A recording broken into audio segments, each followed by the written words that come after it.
모주 이번 시간에는 프랑스의 정체성, 상징이라든지 프랑스의 위인 등에 대해서 공부를 해보기로 합시다. 어떤 군주 개인에게 속한 상징들이 있는데요. 루이 12세는 고슴도치, 프랑스와 르네상스를 일으킨 프랑스와 1세는 불도마뱀, 그리고 우리가 잘 아는 태양왕 루이 14세는 태양으로 상징이 됩니다. 태양왕의 상징이죠. 여러 개가 있어요. 프랑스와의 상징 잘 보입니까? 이게 불도마뱀인데 F는 여기 불도마뱀 나와 있죠. 당연히 F는 프랑스와 1세를 상징하는 거죠. 거의 우리나라 성종이나 영조, 정조에 비견할 만한 그 르네상스를 일으킨, 문예부흥을 일으킨 그런 왕이에요. 또 국민적 상징들이 있습니다. 그래서 지난번에 배웠지만 수탉, 라틴어 갈루스가 수탉과 갈리아에 사는 주민을 동시에 뜻하기 때문에 그때부터 프랑스의 상징이 됐어요. 수탉이죠. 수탉. 이렇게 마리안나의 팔 위에도 수탉이 있어요. 요 마리안나가 쓴 모자, 이것도 하나의 마리안나의 상징인데 이건 지난번에 우리가 공부를 했어요. 또 백합, 요 백합 문양, 이것도 프랑스 국민의 상징입니다. 백합꽃은 프랑스 왕실과 왕권의 상징인데 유래를 보면 카톨릭으로 개종한 클로비스에게 했었죠. 5세기 말에 그 프랑크족을 이끌고 지금의 그 고을 지방에 와가지고 그 고을 지방을 점령한 그 게르만의 대이동이 있었잖아요. 이제 동쪽에서 훈스라고 흉노족이 서진하니까 지금의 중앙아시아에 살던 뭐 반달족, 동고트, 서고트, 뭐 프랑크족 이런 그 게르만족의 대이동, 게르만족이 서쪽으로 도망을 갑니다. 근데 이제 그 중에서 프랑크족이 지금 프랑스 지방에 정착하는 바람에 사실은 프랑스 이름이 거기서 나왔죠. 거기에 이제 그 장군 그 클로비스가 이제 말하면 천하통일을 한 셈인데 선사가 나타나서 성삼위일체를 상징하는 백합을 전해줬다. 그래서 세계의 꽃잎을 지닌 백합화가 왕실의 존엄과 순결을 상징하게 됐다. 초창기 카페 왕조에서 특히 그렇죠. 그래서 하여튼 이렇게 문장으로 씁니다. 여기저기 나오죠. 그 다음에 삼색기, 지난 시간에도 공부했지만 청색, 백색, 적색, 프랑스 대혁명 때 등장했고, 백색은 왕실, 청색과 적색은 프랑스 국민과 혁명을 상징했다. 그 다음에 국가는 라마르세이에즈죠. 조국이 위기에 처해 있다는 국민의회의 호소에 응하여 마르세유 출신의 의용병들이 파리로 행진하면서 부른 출정가에서 유래했다. 이 마르세유에즈 노래도 지난 시간에 들었기 때문에 넘어갑니다. 리베르테, 에갈리테, 프라테르니테. 볼문과가 아니라도 저런 용어는 알아두면 참 좋죠. 에펠탑 조명도 이렇게 프랑스 국기 색깔로 만들곤 합니다. 이 샹젤리제 끝에 있는 에뚜알 광장, 샹젤리제 끝에 이 개선문이 있는데 이 개선문을 중심으로 길이 12갈래로 나 있어요. 12갈래. 그래서 하늘에서 보면 완전히 별 같죠. 그래서 에뚜알 광장이라고 하는데 그 개선문의 한쪽 편에도 이 라마르세이즈를 부르며 진군하는 시민이 이렇게 부조로 조각되어 있습니다. 마리안느 지난번에 배웠어요. 마리안느 프랑스의 공화정의 상징이다. 지난 시간에 배웠고, 그 다음에 독수리와 꿀벌 제1제정과 제2제정의 상징이다. 나폴레옹은 혁명적 열정을 자아내는 삼색기나 마리안느 등을 대신할 수 있는 프랑스의 새로운 상징을 찾았다. 그래서 독수리 권위와 용맹, 군사적 영광을 상징하는 뜻에서 나폴레옹이 한 거예요. 보나파르트 나폴레옹. 그다음에 꿀벌, 지도자를 따라 열심히 일하는 공민의 이미지. 이게 나폴레옹이 찾은 거예요. 그래서 이렇게 독수리 이미지, 그리고 꿀벌의 이미지. 또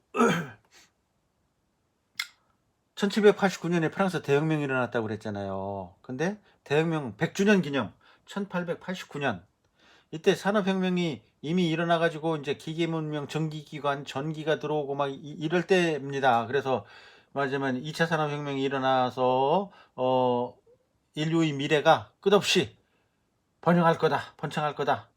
그런 그 아주 보랏빛 무지갯빛 꿈을 꾸던 시기인데, 이때 이 만국 박람회에서 영국에게 지지 않으려고 뭔가 기념비적인 거를 만들기 위해서 이 에펠탑을 만드는 거예요. 파리 상징이면서 산업 번영의 상징. 프랑스를 대표할 수 있는 뭐를 만들어 보자. 프랑스, 여러분들 나중에 파리 가보면 알겠지만 에펠탑만 320m 쫙 솟아 있어요. 나머지는 대개 7층, 8층이거든요. 그러니까 그 파리 시민들이 되게 반대를 했으나 지금은 프랑스의 상징이 됐죠. 이렇게 독수리, 왕건이고 정의, 뭐 여기 꿀벌 문양이 있죠. 이렇게 꿀벌들이 맞아면 왕을 탁 뒤덮고 있는. 나폴레옹 밑에 꿀벌이 있어요. 여기 의자에도 꿀벌을 새겨놨죠. 자, 에펠탑.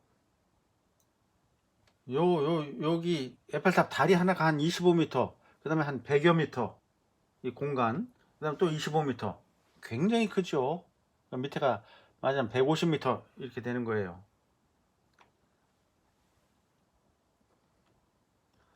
프랑스 위인들, 말하자면 우리 현충원처럼 국립묘지인데 빵떼옹이라고 그래요. 빵떼옹. 대혁명기부터 국가를 위해 죽은 이들을 추도하는 장소다. 그래, 루소, 볼테르, 빅토르 후고, 에밀 졸라, 마리 퀴리, 이런 사람들이 다 여기에 잠들어 있습니다.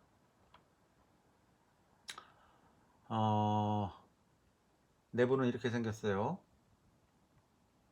외부는 이렇게 생겼고, 내부에 여러 가지 이런 그 행사도 하고 그렇습니다. 프랑스의 베르생제토릭스, 그 로마를 물리친 그 고을의 재치 있는 장군 샤르마뉴 대제, 루이 9세, 아주 인자한 왕이었기 때문에 성왕 루이라고 그래요. 백년 전쟁 때 영국군을 퇴치하는데 혁혁한 공헌을 세운 소녀 잔다르크 등등. 예, 그렇습니다. 자, 이번엔 프랑스 역사를 지켜온 아주 중요한 몇 가지 흐름, 갈래가 있는데, 우선 기독교 카톨릭 이영경이에요. 클로비스가 개종을 하고 샤르마뉴는 카알 대제예요. 말하자면 유럽을 처음으로 거의 전 유럽을 지배했던 그 대관식을 받으면서 교황한테 인정을 받는 거죠. 그리고 십자군 전쟁 한 200년 동안 7차, 8차 이렇게 성지 회복을 위해서 유럽의 여러 제후들이, 왕들이 힘을 합쳐가지고 원정을 떠났었죠. 그 다음에 이제 종교 전쟁이 있어요. 그리고 이 앙리 4세의 낭트 칙령, 그 신교와 구교를 같이 인정하겠다, 그런 칙령이죠. 그러면서 대혁명. 그 다음에 이제 더 이상 종교적 국가가 아니다. 그러나 아까 그 지난 시간에 헌법 얘기도 했잖아요. 카톨릭 전통 속에서 살죠. 카톨릭 전통과 문화 안에서 사는 프랑스인이다. 그러나 요즘 이제 젊은이들은 성당을 잘 안 가죠. 그래서 딱 2번 간다 그래요. 태어날 때. 요새는 결혼도 안 하니까. 예전에는 30년 전 우리가 학생일 때는 태어날 때 1번 가고, 결혼할 때 1번 가고, 이제 죽어서 가고 이렇게 했는데, 지금은 결혼을 잘 안 하고 그냥 자유동거를 하니까 팍스라고 그랬죠. 그 제도를 태어날 때 유아 세례, 그리고 죽은 다음에 이렇게 2번 가는 걸로 이렇게 돼 있습니다. 클로비스가 세례를 받는 거죠. 그 다음에 샤르마뉴, 그 다음에 십자군 전쟁. 그렇죠. 십자군 전쟁. 십자군 전쟁 때 이렇게 싸우는 거예요. 막 몸으로 싸우는 거죠. 인해전술이에요. 인해전술. 그 다음에 요 이제 중세 무렵에 고딕 성당이네요. 고딕 성당, 노트르담 성당이죠. 노트르담 성당은 노트르담이라는 말은 성모 마리아를 나타내요. 그래서 노트르담 어느 도시나 다 있어요. 주교가 있는 성당, 제일 큰 성당. 그래서 이제 대성당이라고 그러는데 이런 걸 카테드랄이라고 그러죠. 거기에 유리와 돌 위에 뭐를 새기네 하고 노래 가사가 있었는데 이 유리에 새긴다는 뜻은 이렇게 스테인드 글라스 다 유리로 만들잖아요. 이런 거를 이제 장미창이라고 그러죠. 장미창. 어떤 성당은 이렇게 한쪽은 고딕 양식으로 돼 있고 종탑이 한쪽은 로마네스크 양식으로 돼 있고 그렇죠. 장미창. 그리고 프랑스는 누가 뭐래도 혁명의 나라입니다. 프랑스 대혁명 1789년부터 시작해가지고 근데 대혁명이 됐다고 바로 공화정이 안 됐잖아요. 공화정을 만들려고 했는데 로베스피에르가 나타나서 이제 공포 정치를 하다가 제1공화정, 공화정을 만들려고 그랬는데 믿었던 나폴레옹이 지가 황제가 되면서 제1제정을 만드는 거예요. 그러니까 우리가 혁명을 했는데 왜 제정이냐? 차라리 그러면 왕정 복고로 돌아가자. 그래서 왕정 복고, 왕정으로 다시 돌아갔다가 무슨 소리냐? 혁명 이후에 무슨 다시 왕정이냐? 하고 이제 7월 혁명이 일어나서 제2공화국이 되죠. 그래서 한 18년 이렇게 하다가 그다음에 7월 혁명이 일어나면서 누가 나타납니까? 나폴레옹의 조카인 그 나폴레옹 3세. 걔가 이제 제2제정을 만들죠. 그러다가 1차 대전 겪고 2차 대전 겪고 제3공화국이 됐다가 지금은 제5공화국이죠. 68년에 다시 혁명이 일어나고 그렇습니다. 7월 혁명으로 혁명의 민주주의가 확립되고 그 다음에 2월 혁명으로 청년 남자 보통 선거권이 도입되고 노예 해방이 선포되고 그 다음에 보불전쟁에서 져요. 독일한테. 그래가지고 우리가 독일한테 질 수 없다. 정부는 뭐 하는 거냐?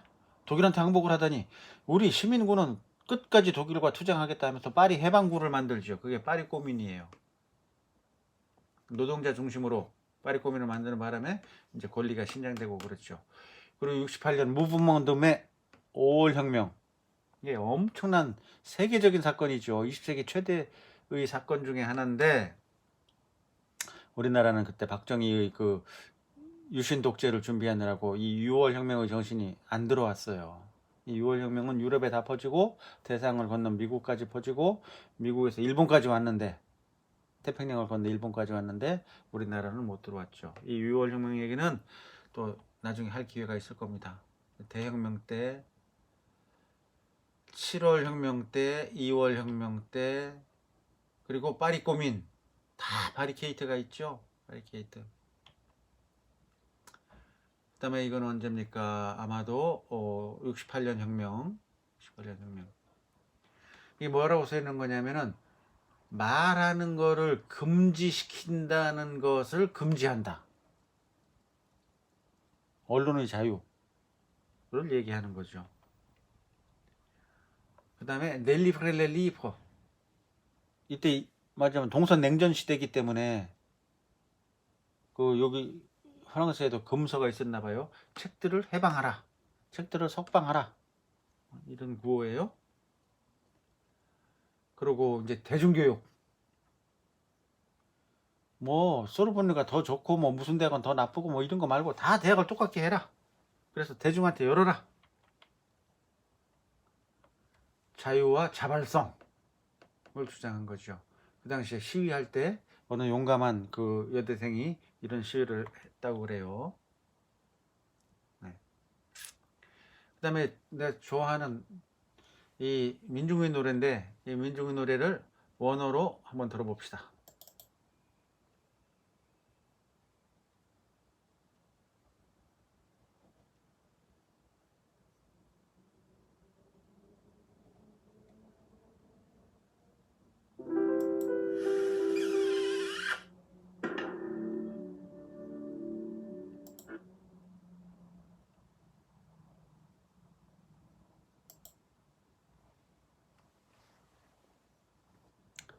한번 가까이 대볼까요?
여기까지 들읍시다.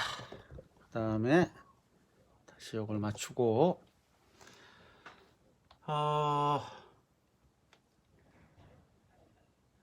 인간은 자유롭고 평등한 권리를 가지고 태어났다. 사회적 차별은 공공의 이익을 근거로 해서만 사회적 차별은 공공의 이익을 근거로 해서만 있을 수 있다.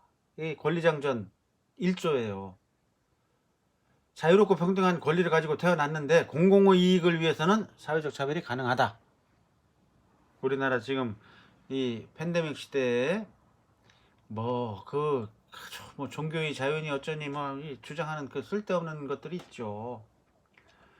자, 프랑스의 특징입니다. 인종의 다양성, 켈트족, 라틴족, 게르만족, 지역의 다양성, 내륙지역, 해양지역, 북쪽, 남쪽 나라가 크니까 절대왕정과 중앙집권, 프랑스 대혁명, 중앙집권, 통일된 불가분의 공화국, 그렇죠? 그 다음에 살아 숨쉬는 다양한 문화와 전통, 이런 것들이 되게 프랑스를 이야기하는 말들입니다. 이게 아파트 단지예요. 아파트 단지인데 처음에 프랑스 갔을 때 기가 막힌 것이 아파트 단지인데 이렇게 아파트 건물들이 다 달라요. 우리는 벽돌처럼 똑같잖아요. 근데 한빛 아파트 사는데 한빛 아파트 건물이 다 똑같단 말입니다. 대부분 아파트가 다 그렇죠. 요즘은 이제 층수를 조금 다르게 가기도 하고 조금씩 바꾸기도 하는데 한 아파트 단지에 이렇게 아파트 생김새들이 다르더라고. 그래서 깜짝 놀랐죠. 이게 다양성이에요. 라데팡스라는 아주 그 현대도시 위에 있는 건물들도 이렇게 아주 다양하게 짓죠. 모마르트 한 골목을 가다 보면 이렇게 벽에서 갑자기 한 사람이 튀어나오는 조각 같은 게 있어요. 그래서 역시 파리구나 이런 생각이 들죠. 샹젤리제 거리에 이 루이부통인가 그 우리나라 사람들, 중국 사람들, 일본 사람들이 되게 좋아하는 그 가방. 그다음에 중앙집권을 하고 왕정이 그렇게 계속됐지만 이 작은 이들의 힘, 뿌띠 부르주아 할 때 뿌띠라는 말이 작은 이들인데 소상공인주의, 그다음에 그 보나파르트가 나폴레옹 이름이잖아요. 그 강력한 프랑스를 주장하는 거. 느린 산업화. 이 컴퓨터도 우리나라가 훨씬 빠르죠. 얘네들은 훨씬 늦고 그렇습니다. 그다음에 프랑스 특유의 농촌 구조, 자작 소농들이 널리 존재. 소농들. 미국처럼 대농이 있는 것이 아니라 소농들이 넓게 퍼져 있다. 그렇습니다. 그래서 파리에 가면은 이 레 드마고라는 유명한 카페인데 이렇게 사람들이 모여서 시간을 즐기죠. 소르보느 대학 앞에도 이렇게 대학 캠퍼스가 없어요. 건물밖에 없어요. 그러니까 쉬는 시간이면 공강 시간이면 이렇게 카페 밑에 모여서 차 마시면서 이제 떠들고 그러는 거죠. 보나파르티즘 아까 나폴레옹이라고 얘기했잖아요. 보수적인 농민 대중의 지지를 얻고 성립한 권위주의적인 독재 체제다. 그래서 드골 약 50년 전이죠. 드골 대통령 때도 이 체제가 적용됐다. 푸자드주의, 이 뿌자드, 소적상 출신 뿌자드, 소상공인이거든요. 그래서 소상공인과 소생산자들의 영향력이 강하게 남아있다. 그 다음에 프랑스도 이제 그 대해양 시대, 네덜란드, 영국, 스페인, 프랑스 이렇게 다 어쩌면 식민지 개척을 나섰지 않습니까? 그래서 지금도 해외 영토가 남아 있죠. 그러니까 프랑코포니 해가지고 프랑스어권 나름대로 그 협의체, 연합체가 있어요. 베트남을 한 80년 동안 인도차이나 반도를 지배했지 않습니까? 그러면서 이제 베트남이 독립하려고 할 때 독립 못하게 하느라고 인도차이나 전쟁을 벌였죠. 이때는 그거보다 한 10년쯤 뒤에 알제리가 독립하려고 알제리 전쟁을 할 적에는 프랑스 지식인들이 그 독립을 지원을 했어요. 독립시켜야 된다. 왜 우리가 걔네 땅을 차지하고 있느냐. 근데 베트남 독립할 적에는 지식인들이 베트남 독립을 지원을 안 했어요. 침묵하고 있었죠. 불과 10년 차인데 그럼 그때는 지식인들이 없었느냐? 그게 아니라 이제 80년 이상 이렇게 지배를 했는데 일본이 이탈리아와 독일과 삼국 동맹을 맺고 2차 대전을 일으키면서 막 세계를 지배하려고 했지 않습니까? 독일하고 일본이 동맹이에요, 말하자면. 근데 일본이 프랑스가 지배하고 있던 베트남을 중국도 먹고 베트남을 먹고 태평양에 있는 많은 나라들을 집어삼키면서 일본이 베트남으로 들어오는 거예요. 베트남으로 들어오니까 말하자면 그 프랑스가 베트남을 지배할 적에 총독을 파견했었는데 이제 일본이 베트남을 점령하면서 또 한편 프랑스에서는 독일한테 져가지고 그 괴뢰 정부가 생겨요. 말하자면 꼭두각시 정부. 그래서 총독을 파견하기는 파견하는데 이게 독일의 영향력이 미치기 때문에 그 친독일적인 친일본적인 그런 총독이 파견이 되기 때문에 프랑스 입장에서는 말하자면 뺏긴 영토 이렇게 생각을 하게 되는 거예요. 그래서 2차 대전이 끝나면서 이제 호치민이 베트남 독립을 추구하면서 전쟁을 일으키는데 프랑스가 그 독립을 인정하지 않고 말하자면은 그 빼앗긴 영토를 우리가 다시 찾는 게 맞지 않느냐 이런 식의 그 생각을 하게 된다는 거죠. 그래서 지식인들이 이때는 굉장히 독립을 지지했는데 알제리 전쟁에서는 인도차이나 전쟁에서는 이 독립을 지지하지 않은 그런 일이 있었습니다. 그 다음에 식민지 주민들이 대거 프랑스로 이주하면서 프랑스에 이제 그 말하자면 여러 인종들이 용광로라고 그랬어요. 용광로 또 까르푸 교차로 그래서 여러 인종들이 섞여서 살게 됐습니다. 사회 갈등도 있죠, 당연히. 이제 그 프랑스 사회학자 중에 한 사람이 일반적으로 프랑스인은 좀처럼 일상에서 벗어나려 하지 않는다. 그러나 일단 일상에서 벗어나 집을 나서게 되면 그들은 지구 끝까지라도 여행하며 서슴없이 모험을 즐긴다. 저항할 생각을 하지 않는 한 한 가닥 실로도 그들을 조종할 수 있으나 일단 저항의 사례가 주어지기만 하면 아무것도 프랑스인들을 통제할 수가 없다. 또꾸빌이라는 사람들이 구체적 프랑스 혁명이라는 책에서 이런 이야기를 했습니다. 네, 이렇게 해서 프랑스의 정체성에 관해서 이번 시간에는 공부를 해봤습니다. 다음 시간에는 프랑스 역사에 대해서 공부를 해보려고 합니다. 여러분들이 프랑스 문화를 또는 프랑스 문화 테마 기행을 수업을 듣는다고 해서 프랑스 전체를 알 수는 없죠. 우리는 이런 나라가 있구나. 이런 나라는 이러이러한 생각을 가지고 사회가 유지되는구나 하고 슬쩍슬쩍 엿보는 거예요. 엿보면서 우리의 견문을 넓히는 거죠. 사실은 이게 대면 수업을 하면 중간중간에 여러 가지 그 진도 외적인 그런 이야기들을 많이 하게 되는데 이게 녹화를 하고 이러다 보면 말하자면 그 진도 나가는 곳에 이렇게 이상하게 급급하게 되고 어떻게 보면 과외 소리, 잔소리, 그러나 알고 보면 도움이 되는 소리, 이런 얘기들을 이 녹화 시간은 참 하기가 힘들어요.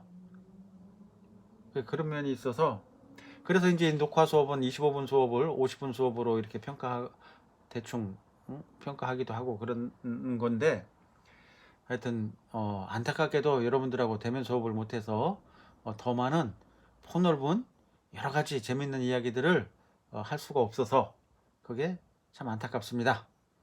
어서 빨리 이 사태가, 코로나 사태가 종식되고 학생들하고 빨리 만날 수 있는 날을 고대하겠습니다. Okay, goodbye.